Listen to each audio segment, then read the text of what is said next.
à la maladie. Généralement, lorsqu'on va sur le terrain, lorsqu'on va dans la forêt, lorsqu'on va chercher chez le réservoir, d'après toutes les conférences que vous avez vues ce matin, le réservoir est censé guérir de la maladie, mais garder un petit peu de parasite à l'intérieur de lui pour qu'il puisse être réservoir. Ça veut dire que le réservoir ne tombe pas malade pour mourir à cause de la maladie. Il est là pour constituer un stock de parasites que le phlébotome va venir chercher pour aller piquer encore d'autres réservoirs. C'est la notion de réservoir. Donc, dans son système immunitaire, il est doté des outils pour pouvoir se défendre contre la maladie. Okay. Lorsqu'on prend la souris balle de C, alors spécialement la balle de C, parce qu'au début, nous avons commencé par travailler sur la souris suisse, nous avons commencé par travailler avec d'autres variétés d'espèces de souris de laboratoire, les souris blanches, souris de laboratoire, et nous n'avions pas eu de succès dans les infestations. Le souci, c'est qu'on a piqué d'autres souris, mais après ça ne développait absolument rien. Au bout de 2-3 semaines, on avait une petite rougeur à l'endroit où on piquait, et on n'obtenait plus rien. Donc on s'était dit, où est le problème? Et après, en cherchant un petit peu, dans les publications, dans tous les travaux qui avaient été faits sur l'infestation expérimentale de la souris, on s'est rendu compte que tous les auteurs travaillaient sur la balle de C. Pourquoi la balle de C? Parce que c'est un modèle qui est très susceptible à la leishmaniose. Alors, les auteurs qui travaillent sur la leishmaniose, ils ont deux modèles de prédilection. Ils ont un modèle qui est très susceptible, qui développe la maladie, qui est la balle de C, et un deuxième modèle qui est la B57CL, qui lui, au contraire, réagit comme l'homme. Parce que, si vous, je ne sais pas pour certains d'entre vous, si vous ne savez pas, mais l'homme, généralement, pour la leishmaniose cutanée, on ne va pas parler de la viscérale parce que c'est un autre volet, mais concernant la cutanée, l'homme, lorsqu'il est piqué par le phlébotome, va faire une petite lésion, ou une grosse lésion, tout dépend de son système immunitaire, de la virulence du parasite, etc. Et il va développer une lésion. Donc, mais au bout d'un certain moment, il aura tendance à guérir spontanément. Donc, sauf que guérir spontanément, ça dépend des espèces. Il y en a pour qui ça dure 6 ans, il y en a pour qui ça dure une année, il y en a pour qui ça dure moins. Vous êtes dans un laboratoire et vous constatez ça avec les malades. Est-ce que les lésions sont les mêmes? Non, les lésions sont différentes. Donc chaque malade se présente avec des lésions spécifiques. Alors parfois, il n'est même pas nécessaire de traiter les malades, étant donné que le traitement, qui est le glucantine, est un traitement qui est fortement toxique. Il possède une toxicité, non, si les gens le savaient, ils préféraient ne pas être traités au lieu de prendre des choses comme ça. Bon. Donc, on a la souris, comme je vous disais, la balle de C qui est susceptible, par rapport à son système immunitaire, à développer la maladie, et on a la B57, c'est elle qui, elle, représente le modèle le plus proche de l'homme. Donc lorsqu'on veut étudier les virulences et ces histoires-là, on utilise ces deux modèles. Allez, comme ça. Voilà. Donc après, le choix du modèle, donc le choix de la balle de C, on s'est dit, mais par quelle voie inoculer? Quel est le meilleur moyen de... Le mode d'administration, voilà, qu'on va faire, pour lequel on va opter. Est-ce qu'on va opter pour un mode d'administration classique? Est-ce qu'on va injecter dans l'abdomen? Ou est-ce qu'on va injecter au niveau des pattes? Donc on a été voir toujours la littérature. Et au niveau de la littérature, il y a différents modes d'administration du parasite. Alors la majorité travaille sur le coussinet plantaire. C'est très facile, simple. Sauf que coussinet plantaire, il y a aussi des inconvénients. Donc je vous exposerai plus tard. Il y a aussi le modèle basse-queue. Donc, vous prenez la base de la queue de la souris et vous pouvez aussi faire votre injection. Comme il y a le modèle intradermique oreille, qui est un modèle que nous apprécions beaucoup, que nous avons utilisé, parce qu'il s'y prête beaucoup mieux. Merci beaucoup. Même les pattes, madame, les pattes de la souris. Les pattes, le coussinet plantaire, c'est ce que j'avais dit. Donc les gens travaillent sur le coussinet plantaire, sauf qu'avec le coussinet plantaire, vous ne pouvez pas visualiser comme au niveau de l'oreille. L'oreille, c'est vraiment beaucoup plus simple de visualiser la lésion, de faire le monitoring, de faire vos mesures, vos grattage, tout ce qui s'ensuit. Moi, c'est un modèle que je préfère énormément. Après, maintenant qu'on a choisi le mode d'administration, est-ce qu'on va, quel endroit on va injecter le parasite? On s'était dit, oui, mais bon, après, quelle quantité on va injecter? Quelle forme du parasite on va injecter? On sait que le phlébotome, lorsqu'il pique, il va piquer, il y aura une petite quantité de parasites qui va être injectée. Donc il a fallu qu'on simule un petit peu le modèle qui est le phlébotum. C'est un s'il fallait. Alors, on s'était dit, on va simuler un petit peu ce que le phlébotum. Voilà ce qui se passe chez le phlébotum. Vous imaginez une piqûre de phlébotum. Déjà, le phlébotum, c'est plus petit que le moustique que vous connaissez. Hein. Le moustique, c'est plus lex. Le phlébotum, il est infiniment plus petit. Vous imaginez que la piqûre, ça ne va pas être quelque chose d'énorme. Dans quelle quantité injectée, quel volume injecté, quelle concentration parasitaire injectée.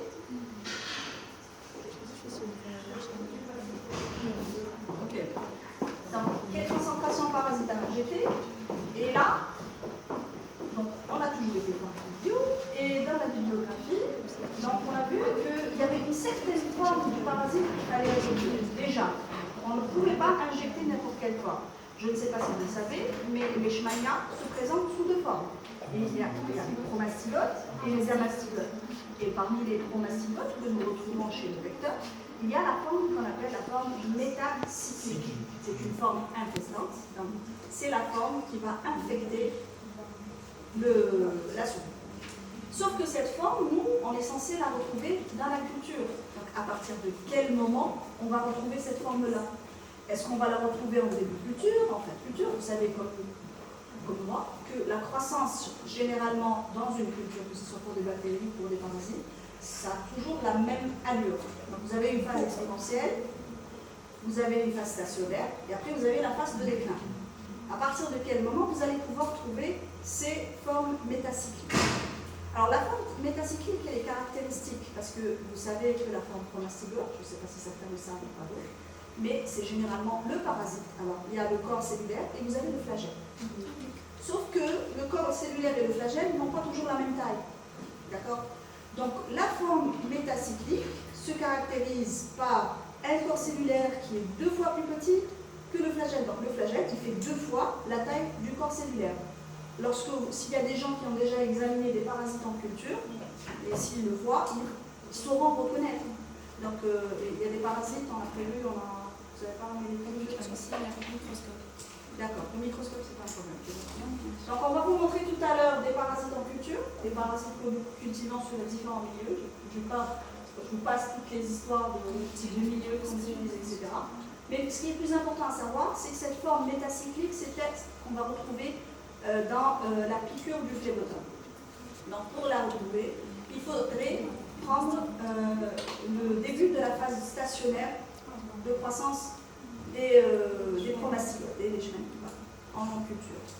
Donc, maintenant qu'on a repéré, sauf que lorsque vous avez un début de phase de croissance et la phase stationnaire, un début de phase stationnaire, il n'y a pas que des formes métacycliques. Il vous restera aussi quelques procycliques, donc c'est un petit mix, mais les métacycliques, on les reconnaît facilement. Donc c'est des formes qui bougent d'une manière assez particulière. Lorsque vous regardez, vous examinez un examen de culture, vous voyez qu'il y a les promastylotes qui bougent, ça vous allez le voir sur l'examen direct de culture. Et vous allez avoir des formes, vous allez avoir des formes métacycliques qui bougent d'une manière particulièrement rapide. Hein.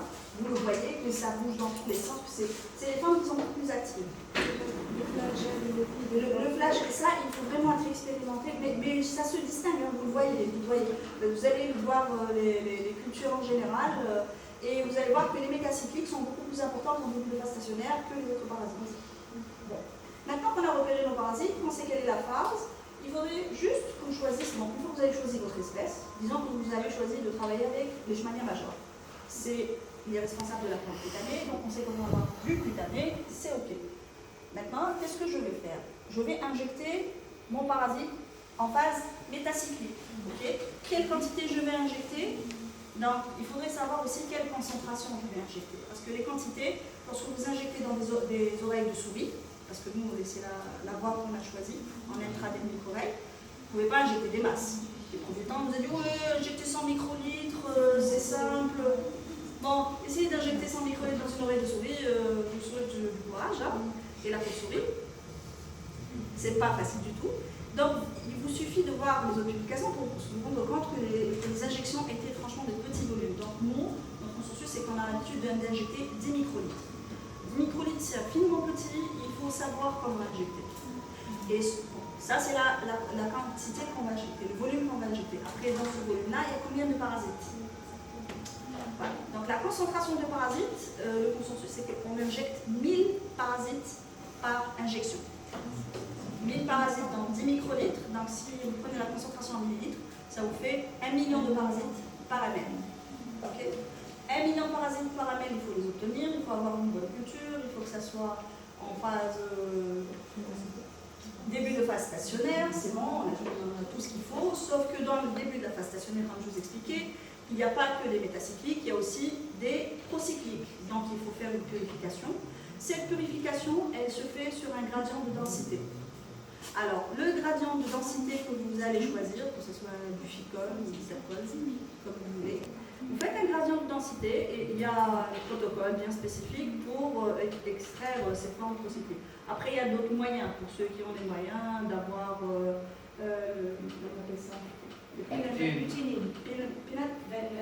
l'aglutinine, voilà. Il y a aussi l'aglutinine. Bon, comme on n'avait pas l'aglutinine, donc on a choisi de travailler avec le gradient, c'était beaucoup plus simple pour nous. Et on a réussi quand même à isoler de très belles formes métacycliques injectées. Donc vous faites votre comptage des formes métacycliques.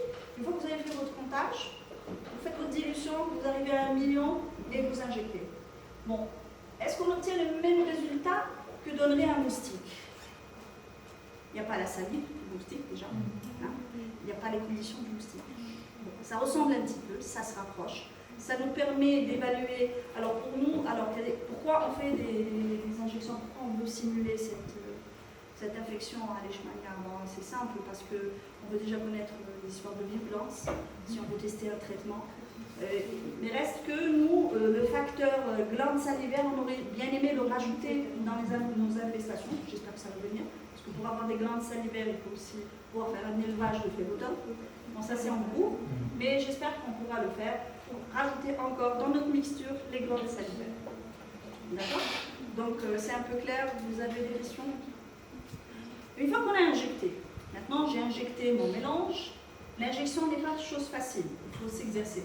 Donc vous allez pouvoir le faire avec mademoiselle Soraya et Delila, qui elles ont injecté pas mal de souris pendant toute l'année passée, puisqu'elles ont fait un travail très intéressant sur le traitement expérimental de certaines molécules, sur le modèle qui est développé dans notre laboratoire, qui est celui de Leishmania kiliki. Donc, vous allez voir que l'injection en elle-même n'est pas facile. Prendre une oreille de souris et injecter en intradermique oreille 10 microlitres sans trouver l'oreille, sans faire de trucs, c'est pas facile. Donc, vous allez vous exercer un petit peu, puisque l'objectif, c'est que vous simuliez un petit peu.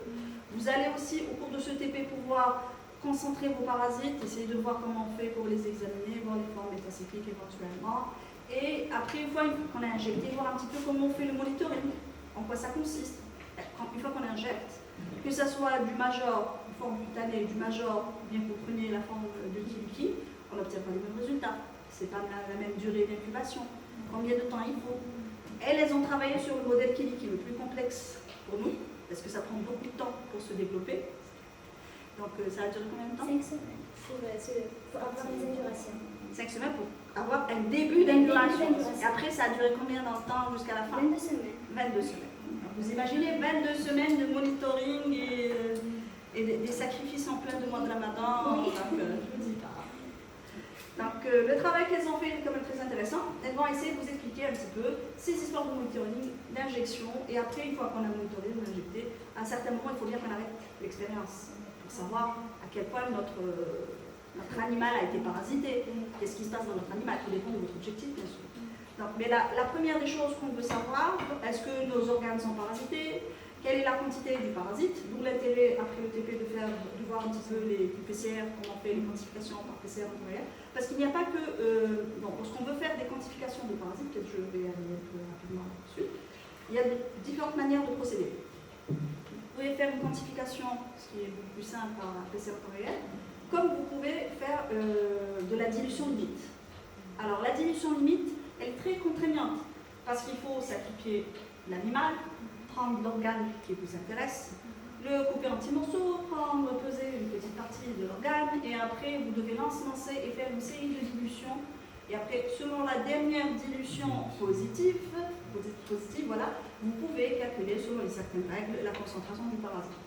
Sauf qu'il faut incuber pendant... Nous, on a incubé jusqu'à 3 semaines quand on n'avait pas de positif. Et vous avez le souci, c'est que vous pouvez facilement contaminer vos organes. Et comme la culture de leishmania, c'est une culture monoxylique, ça veut dire que ça ne pousse pas avec d'autres bactéries, ni autre chose, ni de champignons.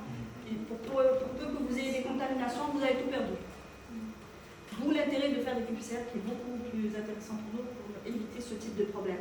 Mais sinon, la dilution limite, ça marche dans certaines conditions, si vous suivez des précautions particulières. Par exemple, si vous travaillez en pleine chaleur comme maintenant, il est peu probable que vous n'ayez pas de contamination. Si vous faites de la dilution limite. Par contre, dans des périodes bien précises, c'est beaucoup plus intéressant. Vous pouvez quand même réussir à faire des dilutions limites si vous n'avez pas la possibilité de faire des PCR en temps réel. Voilà. Donc, une fois que vous sacrifiez, vous avez votre dilution limite qui vous permet de calculer la concentration de vos parasites, ou bien vous pouvez faire votre QPCR pour aussi évaluer la concentration de vos parasites. Donc, ça vous permet de calculer vos charges parasitaires au niveau des organes. Alors, au niveau du site d'inoculation, c'est beaucoup plus simple. On fait ce qu'on fait chez les malades, généralement, c'est le grattage. Donc, on gratte un petit peu à l'endroit où la lésion s'est développée, et on peut, grâce à des appositions sur l'âme, déterminer les charges parasitaires dans le site d'inoculation. Au départ, nous, on pensait, quand on a lu la bibliographie, on nous disait oui, faites des appositions d'organes et vous saurez s'il y a assez de parasites ou pas, mais en fait, c'est pas aussi comme ça. On a fait plein d'appositions d'organes, ça ne marche pas vraiment. Nous, dans notre expérience, dans notre laboratoire, on a réussi juste à faire des appositions au niveau du site d'inoculation. Voilà. Donc, je laisse Soraya et Delila vous expliquer le reste du TP et voilà, bon courage. Si vous avez des questions, Merci, madame. je vous en prie. Bonjour, nous allons vous présenter l'infection expérimentale en intradermique oreille de la souris bactérie et l'application de la QPCR dans le monitoring de l'infection à leishmania chez l'oreille. Pour cela, on va suivre ce schéma. L'inoculation de leishmania en début, le suivi de l'infestation comme deuxième étape, l'évaluation de la charge parasitaire au site d'inoculation, le sacrifice, l'extraction d'ADN à partir des organes et quantification de l'ADN par QPCR. L'infestation consiste à l'injection en intradermique oreille de 1000 parasites métacycliques. Le suivi de l'infestation se base sur 2 critères, le phénotype externe et le phénotype interne. Le phénotype externe avec le monitoring, observation des rougeurs et mesure des indurations et lésions. Pour évaluer la charge parasitaire dans l'oreille, on fait des grattages et pour suivre la dissémination du parasite dans les organes internes, on sacrifie les souris et on prélève le foie, la rate, les ganglions et l'oreille infestée. Avant d'effectuer l'infestation, on fait une culture sur milieu MNN, puis milieu RPI-10S. Après obtention des formes métacycliques et récupération de cette dernière, je ne sais pas si vous voyez le cube parasitaire. Le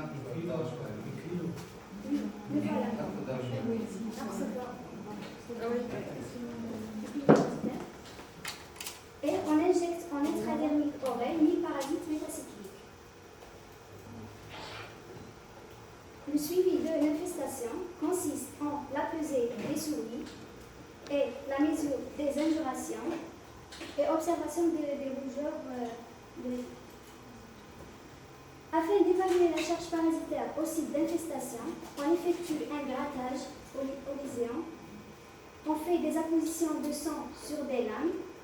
Après séchage et coloration des lames au BMSA, on fait une observation sous microscope optique et on rentre les formes parasitaires.